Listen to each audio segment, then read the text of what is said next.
All right, I'm going to show you quick and easy how to add secondary categories to your Google Business Profile. These can help you get found more often and get more customers if you do them right. If you do this wrong, it can get your Google Business Profile suspended or at worst terminated, or just reduce all of your rankings altogether. Not even suspended, but actually really hurt your profile. So I'm going to show you how to do it, but then stay tuned because I'm going to make sure that you do this right so that you don't get in trouble. And I see people make this mistake all the time. First thing you need to do, search your business name. You might need to search business name, city, state. Make sure you're logged in to the Google or Gmail account associated with owning or managing your profile. Then you just click right here on Edit Profile, and then you go over here under About to Business Category. Now here's where it lets you edit it. You can only edit within the profile, the categories that Google has. So a lot of people think I can add any category I want. Nope, Google has set categories. So lawn care business, and let's say landscaper is my second one. And let's say I've got another where I do landscape design. Now here's my tip. Don't add more than 2 or 3 categories. Unless you really verifiably and have on your website pages for all these other things that you do, don't add more categories because Google's going to start to think it's spam. I actually cover this in my GBP Quick Fix guide, which I'm going to link to down below. Totally worth the investment for you.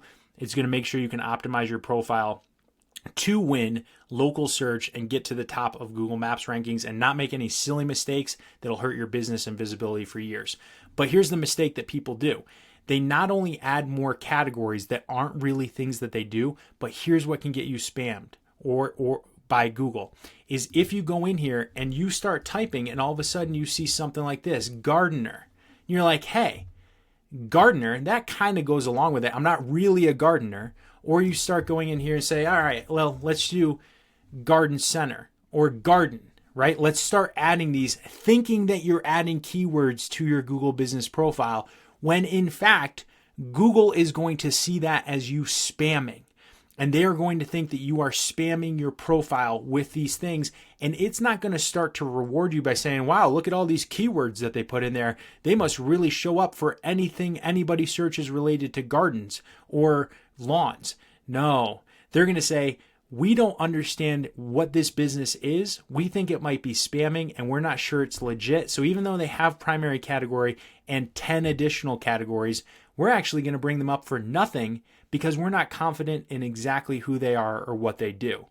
That's a big problem for your business. So that's why I say 2 to 3 additional categories that are really big parts of your business. Like they should make up at least 20% of your business if you're going to include them here. 10 to 20%, depends on how your business is structured. That's what you want to add for those additional categories. Don't do what I just mentioned, and don't add things that aren't relevant or aren't really a big part of your business because it's going to hurt your visibility for the other things. You'd rather have people find you for these main things and then upsell them the smaller pieces or products of your business. That's the better way to do it. If you found this video helpful, hit that like and subscribe. Check out the GBP Quick Fix guide below. It's going to be a huge helpful resource for you. Thanks so much for joining me. We'll catch you in the next video.